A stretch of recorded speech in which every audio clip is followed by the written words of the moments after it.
વડોદરાના આજવા રોડ પર અંગત અદાવતમાં વેપારીની કારને આગચંપી કરાઈ 4.5 કરોડના પોન્જી વિવાદમાં અંગત અદાવત હોવાનો ખુલાસો કરાયો છે। આ કેસમાં સમાધાન કરવા દબાણ કરાયું હોવાનો આક્ષેપ થયો છે। લોખંડના સળિયાથી કારના કાચ પણ તોડી નાખવામાં આવ્યા।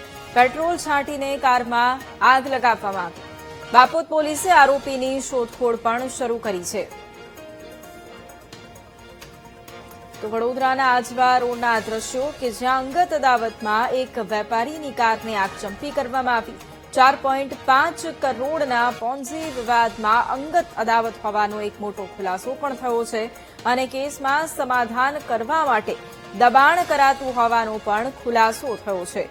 લોખંડના સળિયાથી કારના કાચ પણ તોડી નાખવામાં આવ્યા અને સાથે જ પેટ્રોલ છાંટી અને કારમાં આગચંપી કરવામાં આવી છે। બાપોદ પોલીસે આરોપીની શોધખોળ પણ શરૂ કરી છે।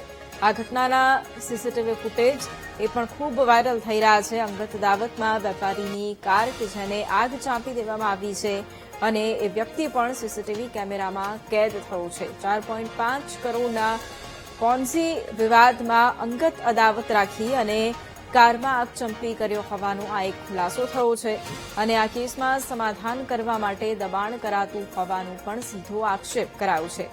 લોખંડના સળિયાથી જ કારના કાચને પણ તોડી પાડવામાં આવ્યા હતા અને પેટ્રોલ છાંટીને કારમાં આગચંપી કરવામાં આવી હોવાનો ખુલાસો થયો છે।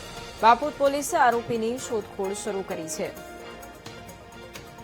તો વડોદરાના દ્રશ્યો આપ ફરી એક વખત જોઈ રહ્યા છો કે જ્યાં અંગત અદાવતમાં વેપારીની કારને નુકસાન કરાયું।